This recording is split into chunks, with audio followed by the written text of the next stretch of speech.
Hello guys, welcome back to the day to day review. Big boss season 8లో ఈ వారం 4th week అయితే Sonia eliminate అయిపోయింది. దీంతో యూట్యూబర్లు కానీ, రివ్యూ చెప్పేవాళ్ళు కానీ, ఆడియన్స్ కానీ, బిగ్ బాస్ ఫ్యాన్స్ కానీ ఎంత ఆనందంగా ఉన్నారంటే చాలా ఆనందంగా ఉన్నారు. పచ్చిగా చెప్పాలంటే నాకు సార్ కూడా ఈ విషయంలో ఆనందపడతాడేమో. బయటికి చెప్పైనా ఆయనైతే ఆనందపడతాడు. ఎందుకంటే ఆమె వల్ల టాప్ కంటెస్టెంట్లు అంటే పెద్ద కంటెస్టెంట్లుగా క్యాపబిలిటీ ఉన్న నిఖిల్ అండ్ పృథ్వీ వీళ్ళైతే వాళ్ళ ఆటను కోల్పోతున్నారు ఆమె వల్ల. సో ఈమె వల్ల చాలా మంది బాగుపడతారు, అంటే ఒకరిద్దరు బాగుపడతారు. కొంచెం హౌస్ మేట్స్ లో నెగిటివ్ స్ప్రిట్ కాకుండా ఉంటది. సో ఈమె ఎలిమినేట్ అవడం వల్ల చాలా మంది అయితే ఆనందంగా ఉన్నారు. ఒక్కసారి ఆదిరెడ్డి అన్న విజువల్స్ అయితే చూడండి. ఆదిరెడ్డి అన్న ఆనందానికి హద్దు అదుపు లేదు, అంత ఆనందంగా ఉన్నారు. నాకైతే ఒక డ్రీమ్ ఇది, ఆదిరెడ్డి అన్న డాన్స్ పర్ఫార్మెన్స్ చూడాలి అనేసి. బిగ్ బాస్ హౌస్ లో ఉన్నప్పుడు కూడా చాలా సార్లు నాకు సార్ కానీ, బిగ్ బాస్ కానీ, వేరే హౌస్ మేట్స్ కానీ అడిగారు ఆదిరెడ్డి డాన్స్ అని. కానీ ఆదిరెడ్డి అన్న ఎప్పుడు డాన్స్ అంటే ఏదో అనేవాడు. కానీ ఇంత పర్ఫార్మెన్స్ నేనైతే ఎప్పుడు చూడాల. నాకైతే ఒక చిన్న కళ, చాలా చిన్న కళ అది ఆదిరెడ్డి అన్న నుంచి, అదైతే నెరవేరింది అనిపించింది. నేనైతే అసలు ఎక్స్పెక్ట్ చేయాల. ఆదిరెడ్డి అన్న అసలు తన ఒంటిని, తన బాడీని మర్చిపోయి మరి చైర్ పట్టుకొని ఇసిరేస్తున్నాడు, మీదకేస్తున్నాడు, పైకి ఎక్కుతున్నాడు, కిందకు దూకుతున్నాడు. ఈ లెవెల్ పర్ఫార్మెన్స్ అయితే నేను అసలు ఎక్స్పెక్ట్ కూడా చేయాల. యాక్చువల్గా ఆదిరెడ్డి అన్న డాన్స్ చేయాలంటే కొంచెం ఎంబారసింగ్ గా ఫీల్ అవుతాడు, ఎందుకంటే నాకు రాదు, ఎవరన్నా ఎట్లా అనుకుంటారనేసి. అట్లాంటిది ఒంటిని మర్చిపోయి తన మేనరిజం ఒకటి ఉంటది. బిగ్ బాస్ రివ్యూ చెప్పేటప్పుడు కూడా ఇట్లా పెడతాడు, ఇట్లా చెయ్యి, ఇట్లా పెడతాడు కదా. ఆ మేనరిజంతోనే ప్రతి స్టెప్ వేసాడు, ఇట్ అనుకుంటా. నాకైతే అది అసలు ఎక్స్పెక్ట్ చేయాల. మరి సోనియా ఎలిమినేట్ అవుతుందంటే బిగ్ బాస్ ఫ్యాన్స్ కానీ, బిగ్ బాస్ కి డైహార్డ్ ఫ్యాన్స్ అయితే నిజంగా ఇంత ఆనందపడ్డాలో తప్పే లేదండి. ప్రతి ఒక్కళ్ళు, వాళ్ళనే కాదు ప్రతి ఒక్కళ్ళు, బిగ్ బాస్ చూసే వాళ్ళు కానీ, ఫ్యాన్స్ కానీ అందరూ ఒక 3 వారాలు అయితే గట్టిగా ఆనందపడవచ్చు. అదేంటి వీడు 3 వారాలే అంటున్నారు అనుకుంటున్నారా? మరి 8th వీక్ లో మళ్ళీ సోనియా రిటర్న్ అవుతుంది బిగ్ బాస్ కి. ఇదైతే ఏదో ఫేక్ న్యూస్ అయితే కాదండి, అంటే రూమర్ అయితే కాదు. నిజంగా 8th వీక్ లో మళ్ళీ ఆమె రిటర్న్ వస్తుంది. సేమ్ సీజన్ 7 లో కూడా రతిక 4వ వారంలో ఎలిమినేట్ అయింది, 8వ వారంలో రిటర్న్ వచ్చింది. ఇప్పుడు సీజన్ 8 లో కూడా సోనియా 4వ వారం ఎలిమినేట్ అవుతుంది, 8వ వారం రిటర్న్ అవుతుంది. ఇదైతే కన్ఫర్మ్ న్యూస్. అదేంద్రా సీజన్ 7 లో రతికకు అట్లా జరిగిందని సీజన్ 8 లో సోనియా అట్లానే చేస్తారైంది. ఆ ఒక్క చిన్న పాయింట్ని పట్టుకొని నువ్వు అట్లా చెప్తావు, నువ్వు రావణ్ ఫరీ లాగా తయారవుతున్నావు చిన్న చిన్నగా అని అనుకోవచ్చు మీరు.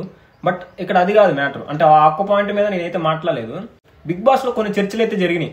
సోనియా వల్ల ఫుటేజ్ అయితే వస్తుంది, ఆమె నోరు జారడం కానీ, గొడవలు పెట్టుకోవడం కానీ, ఒక గ్రూప్ ని క్రియేట్ చేయడం కానీ, ఆ గ్రూప్ వల్ల 2 గ్రూపులు డివైడ్ అయిపోయి వాళ్ళు ఆర్గ్యుమెంట్స్ రావడం కానీ, ఇదంతా ఫుటేజ్ చూసి ఆడియన్స్ కూడా ఇట్లాంటి గొడవలను ఎక్కువ ఎంకరేజ్ చేస్తారు. పచ్చిగా మాట్లాడుకోవాలంటే ఏమన్నా గొడవ అయితే బాగుండు, ఈ రోజు గొడవ అయితే బాగుండు, ఎవరైనా తన్నుకుంటే బాగుండు అన్న రేంజ్ లో ఆలోచిస్తారు చూసేవాళ్ళు కూడా. సోనియా వల్ల ఫుటేజ్ వస్తుంది కదా, అడ్వాంటేజ్ ఉంది కదా బిగ్ బాస్ షోకి. మరి ఎందుకు ఆమె ఎలిమినేట్ చేయడం? సోనియా గారి కంటే పైన, అంటే ఓటింగ్ రిజల్ట్ లో లాస్ట్ లో సోనియా ఉంది, సోనియా గారి కంటే కొంచెం పైన ఆదిత్య గారు ఉన్నారు. ఆయన ఎలిమినేట్ చేయొచ్చు కదా, సోనియా గారిని సేవ్ చేయొచ్చు కదా. అంటే ఇక్కడ మెయిన్ టాపిక్ వచ్చేసి సోనియా గారికి ఉన్న నెగిటివిటీ. ఈమె నెగిటివిటీ వల్లే చాలా మందికి నచ్చట్లా. ఇదే నెగిటివిటీతో ఉంటే ఈ వారం కాకపోతే ఇంకో వారం ఎలిమినేట్ అవుతుంది. సో బిగ్ బాస్ టీం వాళ్ళు ఇప్పుడు ఏం చేస్తారంటే ఈ వారం సోనియాని బయటికి పంపిస్తారు. బయటికి పంపించేసి ఆమె మీద ఎంత నెగిటివిటీ ఉంది, ఎందుకు ఆ నెగిటివిటీ వస్తుంది, ఎవరి వల్ల వస్తుంది, ఈమె మార్చుకోవాల్సిన పద్ధతులు ఏంది, ఈమె తెలుసుకోవాల్సిన నిజాలు ఏంది, ఇవన్నీ తెలుసుకొని మళ్ళీ 8వ వారం బిగ్ బాస్ లోపలికి వస్తుంది. అప్పుడు ఆమె గేమ్ మార్చుకోవాలి.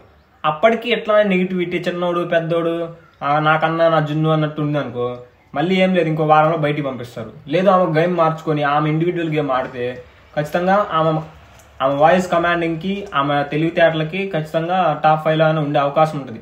కాకపోతే ఇంత నెగిటివిటీ స్ప్రెడ్ అయిన తర్వాత మళ్ళీ వచ్చినా ఏముండదు. రతిక అలానే అవుతుంది. రతిక కూడా వచ్చింది, మళ్ళీ 2 వారాల్లో ఎలిమినేట్ అయింది, సేమ్ అట్లానే అవుతుంది. నాకైతే ఈ 4వ వారం ఎలిమినేట్ చేసి 8వ వారం తీసుకురావడం దీనికంటే సీక్రెట్ రూమ్ బెటర్ అనిపించింది.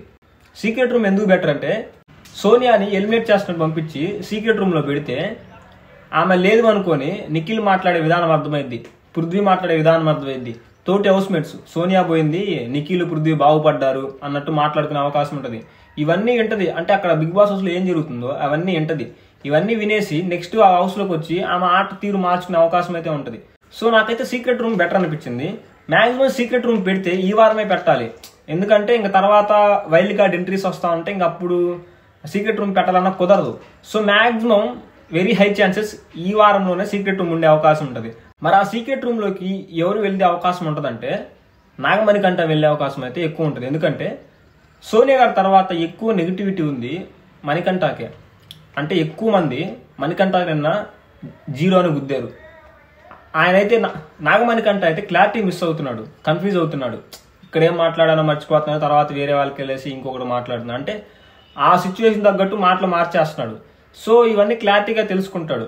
అసలు నాగమణికంటని తోటి హౌస్మేట్స్ ఎట్లా ట్రీట్ చేస్తున్నారు, తను ఎక్కడ క్లారిటీ మిస్ అవుతున్నాడు, ఏ విషయంలో ఇన్బ్యాలెన్స్ అవుతున్నాడు, ఇట్లాంటివన్నీ తెలుసుకొని మళ్ళీ రిటర్న్ వచ్చే అవకాశం ఉంటుంది. అంటే సీక్రెట్ రూమ్ నుంచి బయటకు వచ్చే అవకాశం ఉంటుంది. అప్పుడు తన గేమ్ మీద క్లారిటీ పెరిగే అవకాశం ఉంటుంది. So very high chances Nagamanikanta secret రూమ్కి వెళ్ళే అవకాశం. మరి చూడాలి, మరి ఈ వారమే సీక్రెట్ రూమ్ పెడతారా లేకపోతే తర్వాత ఏమన్నా పెడతారనేసి. ఎప్పుడు పెట్టినా కానీ నాగమణికంటకి ఎక్కువ ఛాన్సెస్ ఉంటుంది సీక్రెట్ రూమ్లోకి వెళ్ళడానికి. సో ఫైనల్గా అయితే ఈ వారం అయితే సోనియా ఎలిమినేట్ అయిపోతుంది. ఒక 3 వారాలు మనకి చిరాకు పెట్టించే కంటెంట్ అయితే ఉండదు అనుకోవచ్చు, కానీ ఉంటుంది. ఎందుకంటే మనకి యష్మి ఉంది. యష్మి ఉన్నంత వరకు మనకి అట్లాంటి దిగులు ఉండదు. సోనియా పోతే యష్మి, నాకైతే యష్మినే కొంచెం ఎక్కువ చీర పెట్టే క్యాండిడేట్ అనిపించింది. కొన్నిసార్లు ఆమె స్మైల్, ఆమె కళ్ళు బాగుంటేమోలే కానీ మిగతా టైంలో ఆమె కూడా ఆమె వాయిస్ కానీ, ఆ ఫేస్ ఎక్స్ప్రెషన్ కానీ, ఆమె దౌర్జన్యం కానీ నాకైతే చిరాకు పుట్టింది. సో యష్మి అయితే సోనియా ప్లేస్ ని భర్తీ చేస్తుంది 3 వారాలు. సో మీరైతే కంగారు పడమాకండి సోనియా ఫ్యాన్స్. మళ్ళీ అట్లానే సోనియా 8వ వారం వస్తుంది కాబట్టి ఈలోపు యష్మి బయటికి పోయే అవకాశం ఉంటుంది. సో మనకు ఒకళ్ళ తర్వాత ఒకళ్ళు అయితే ఖచ్చితంగా ఈ చిరాకు పుట్టించే కంటెంట్ అంటే ఇస్తానే ఉంటారు. ఈ విషయంలో మీరు బాధపడాల్సిన పని లేదు. సో ఇదండి సోనియా గురించి, సీక్రెట్ రూమ్ గురించి, మళ్ళీ రిటర్న్ అయ్యే ఛాన్సెస్ గురించి అయితే ఇది క్లారిటీ. ఇదైతే కన్ఫర్మ్ న్యూస్ అండి. సీక్రెట్ రూమ్ ఒక్కటే అది కన్ఫర్మ్ గా చెప్పలేను, మేబీ ఛాన్సెస్ అయితే ఉన్నాయి. కానీ సోనియా ఎలిమినేట్ అవ్వడం, మళ్ళీ 8వ వారం రిటర్న్ అవడం అయితే ఇదైతే పక్కా న్యూస్. ఇందులో ఎటువంటి డౌట్ అయితే లేదు.